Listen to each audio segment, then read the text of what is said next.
മാതർമേ മധുകൈടഭഗ്നി महिषप्राणापहारोद्यमे हेलानिर्मितधूम्रलोचनवसे हे चण्डमुण्डार्तिनि निःशेषीकृतरक्तबीजदनुजे नित्ये निशुम्भापहे ശുംഭധ്വംസിനി സംഹരാശു ദുരിതം ദുർഗേ നമസ്തേംബികേ.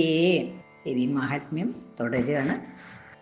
സുരഥ മഹാരാജാവും അദ്ദേഹം കണ്ടുമുട്ടിയതായിട്ടുള്ള വൈശ്യനും കൂടിയിട്ട് അദ്ദേഹം താമസിച്ചിരുന്നതായിട്ടുള്ള ആശ്രമത്തിൽ സന്യാസിയെ മഹർഷിയെ കാണാനായിട്ട് പോയി. രണ്ടുപേരുടെയും ദുഃഖം ഒരുപോലെ ദുഃഖിതരാണ്. രണ്ടുപേരും വൈശ്യനും അതെ രാജാവും അതെ.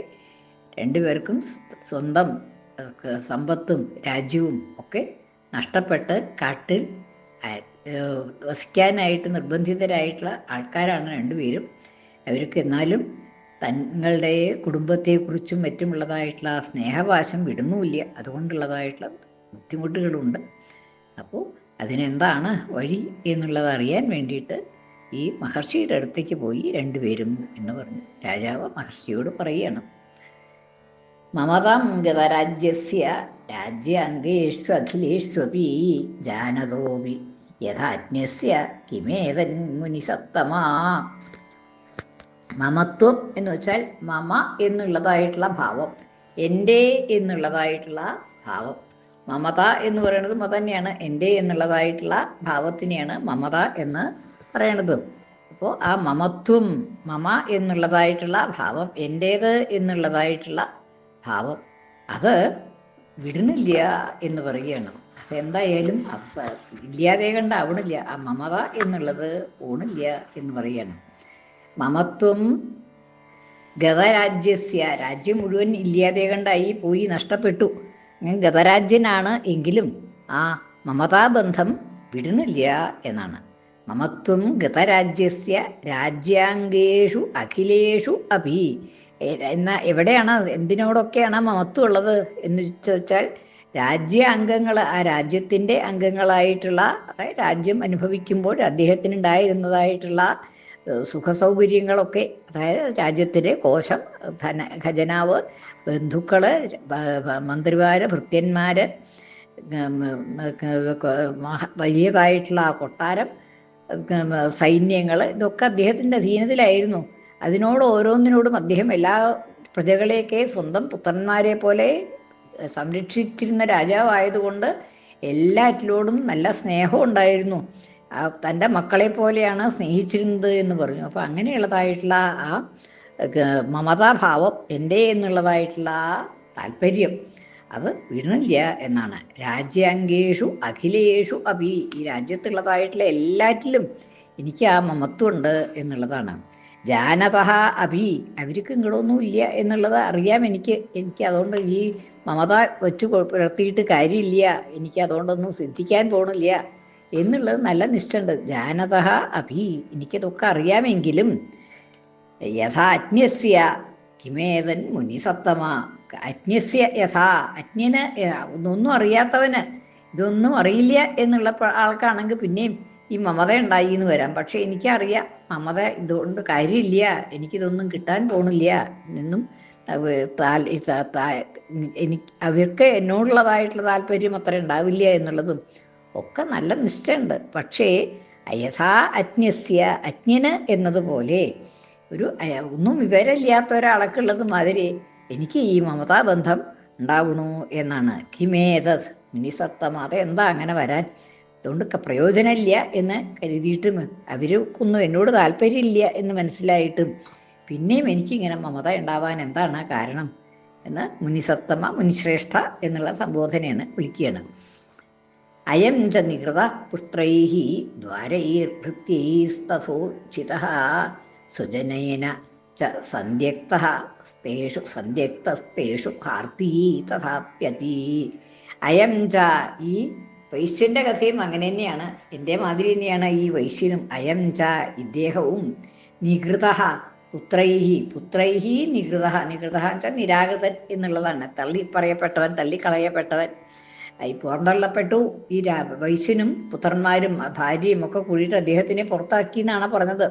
അപ്പോൾ അയം ച നികൃത അദ്ദേഹം പുത്രന്മാരാൽ പുറന്തള്ളപ്പെട്ടതായിട്ടുള്ള ഇദ്ദേഹവും ഈ വൈശ്യനും ദാരൈഹി ഭൃത്യൈഹി ദാരങ്ങൾ അതായത് ഭാര്യ ഭൃത്യന്മാർ എല്ലാവരും അദ്ദേഹത്തിനെ തള്ളി. തഥാ ഉച്ഛിത അപ്രകാരം തന്നെ ഉച്ഛിത ഉപേക്ഷിക്കപ്പെട്ട ഭാര്യയും പുത്രന്മാരും ഉപേക്ഷിച്ചു, ഭാര്യയും ഭൃത്യന്മാരും ഒക്കെ ഉപേക്ഷിച്ചു. തഥ ഉച്ഛിത തഥാ അപ്രകാരം തന്നെ ഭാര്യയാലും പുത്രന്മാരാലും ഉച്ഛിതനായിട്ട് ഉപേക്ഷിക്കപ്പെട്ട്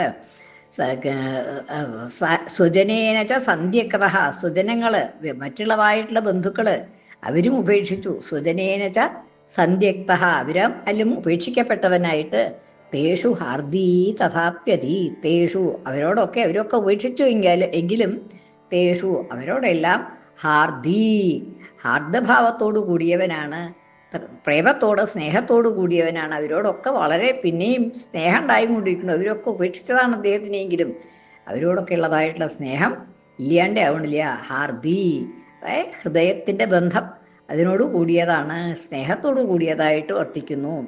തഥാപി അതി ഹാർദി എന്നാണ്. തഥാപി അതി എന്നുള്ളത് അവിടെ അതി എന്ന് അങ്ങനെ ഒറ്റയ്ക്ക് പറയാറില്ലെങ്കിലും ഈ ചില പ്രയോഗങ്ങളിലൊക്കെ ഇങ്ങനെ ഗ്രന്ഥങ്ങളിൽ ചില ഗ്രന്ഥങ്ങളിലൊക്കെ അങ്ങനെ പ്രയോഗിച്ച് കാണാം. അതിനൊക്കെ ആർഷപ്രയോഗം എന്ന് പറയും.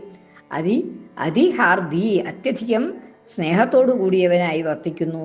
ഈ വൈശ്യനും അങ്ങനെ കുടുംബക്കാരൊക്കെ ഉപേക്ഷിച്ചു എങ്കിലും അവരോടൊക്കെ ഉള്ളതായിട്ടുള്ള മമതാബന്ധം വിട്ടിട്ടില്ല ഇദ്ദേഹത്തിനും എന്നുള്ളതാണ്.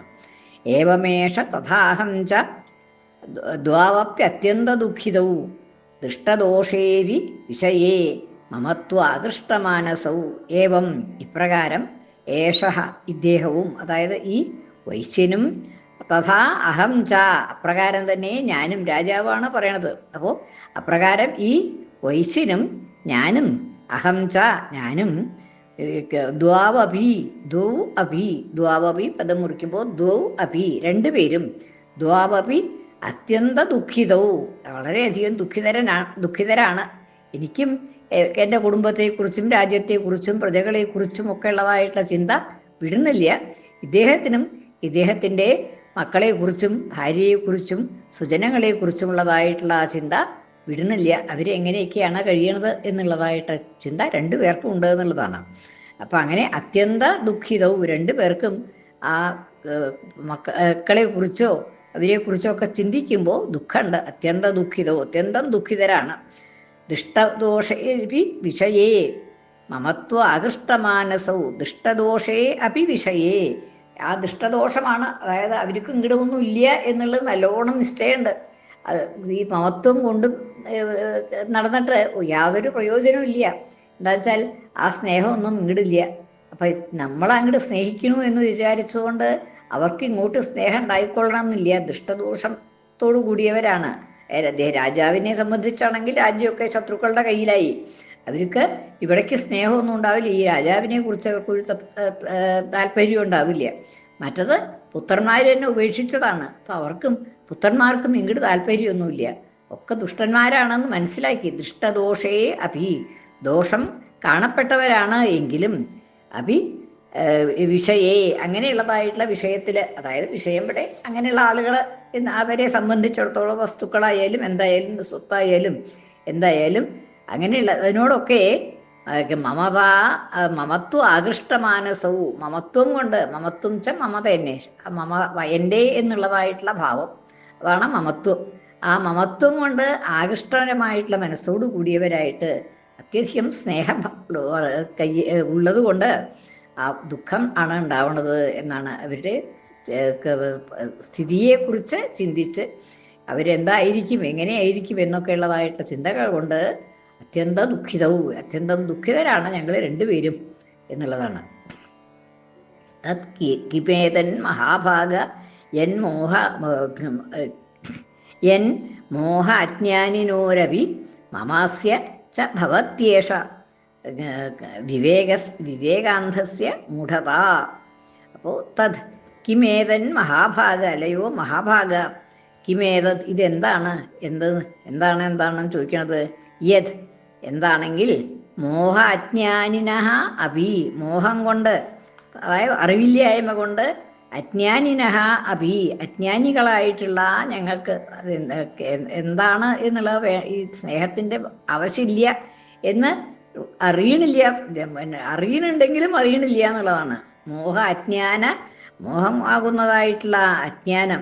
അതിനോ ആ അജ്ഞാനികളായിട്ടുള്ള ഞങ്ങൾക്ക് മമാസ്യച ഭവത്യേഷ മമ എനിക്കും, അസ്യച ഇദ്ദേഹത്തിനും, അതായത് ഈ വൈശ്യനും, ഭവതി ഉണ്ടാകുന്നു, ഏഷ വിവേകാന്ധസ്യ മൂഢത, ഏഷ മൂഢത ഈ മൂഢഭാവം, വിവരല്യായ എന്നുള്ളത് തന്നെയാണ് പറയേണ്ടത് എന്നുള്ളതാണ്. ആ മൂഢത ഉണ്ടായിത്തീരുന്നു, മൗഢ്യം ഉണ്ടായിത്തീരുന്നു ഞങ്ങൾക്ക് രണ്ടുപേർക്കും എന്നുള്ളതാണ്. വിവേക അന്ധസ്യ, വിവേകത്തില്ലാത്തതായിട്ടുള്ള, വിവേകത്തെക്കുറിച്ച് അന്ധന്മാരായിട്ടുള്ള, വിവേകം തിരിച്ചറിവ് ഇല്ലാത്തതായിട്ടുള്ള ഞങ്ങൾക്ക് ഈ ഇതിനെക്കുറിച്ച് മൂഢത ഉണ്ടാവുന്നു, അറിവില്ലായ്മ ഉണ്ടാവുന്നു എന്നുള്ളതാണ്. അപ്പം ഋഷി മറുപടി പറയുകയാണ്, മഹർഷി മറുപടി പറയുകയാണ്, ജ്ഞാനമസ്തി സമസ്തസ്യ ജന്തോർവിഷയഗോചരേ വിഷയശ്ച മഹാഭാഗ യാന്തി ചൈവം പൃഥക് പൃഥക്. ജ്ഞാനമസ്തി സമസ്തസ്യ ജന്തോഹോ, സമസ്തസ്യ ജന്തോഹോ എല്ലാ ജന്തുക്കൾക്കും ജ്ഞാനം എന്നുള്ളതുണ്ട്. അറിവില്ലാണ്ട് ആരുമില്ല എന്നുള്ളതാണ്. എല്ലാ ജന്തുക്കൾക്കും അറിവുണ്ട്. ജ്ഞാനമസ്തി സമസ്തസ്യ ജന്തോഹോ, എല്ലാ ജന്തുക്കൾക്കും ഓരോ വിധത്തിലുള്ളതായിട്ടുള്ള ജ്ഞാനം, അറിവ് ഉണ്ട്. വിഷയഗോചരയെ വിഷയത്തിനെ സംബന്ധിച്ചിടത്തോളം, അതായത് ആ ജ്ഞാനത്തിൻ്റെ വിഷയം, അതിനെ സംബന്ധിച്ച് ജ്ഞാനം എല്ലാവർക്കും ഉണ്ട്. എല്ലാവർക്കും ഒരു എന്തിനെ കുറിച്ചെങ്കിലുമൊക്കെ അറിയാം. പക്ഷേ ആ വിഷയങ്ങൾ എന്താണ് എന്നുള്ളത് വ്യത്യസ്തമായിരിക്കും എന്നുള്ളതാണ്. വിഷയശ്ച മഹാഭാഗ യാന്തി ചൈവം പൃഥക് പൃഥക്. വിഷയശ്ച മഹാഭാഗ എന്ന് സംബോധന, മഹാഭാഗ എന്ന്.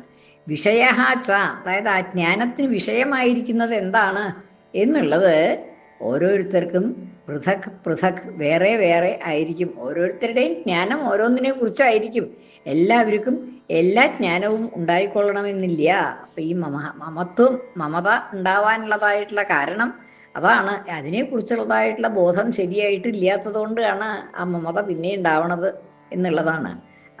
ഒക്കെ അറിയാം എന്ന് തോന്നുന്നുണ്ടെങ്കിലും പക്ഷേ അത് വാസ്തവത്തിൽ അറിയാത്തത് കൊണ്ടുള്ളതാണ് ഈ തോന്നൽ എന്നുള്ളതാണ്. എനിക്ക് എല്ലാറ്റിനോടും എൻ്റെ എന്നുള്ളതായിട്ടുള്ള ആ വിചാരം അങ്ങോട്ട് ഇല്ലാണ്ട് ചെയ്യാൻ പിന്നെ ഈ മമത എന്നുള്ളത് ഇല്ല, അതിനോട് താല്പര്യമില്ല എന്നുള്ളതാണ്. അപ്പം അങ്ങനെ അതാണ് അവിടെ പറയുന്നത്.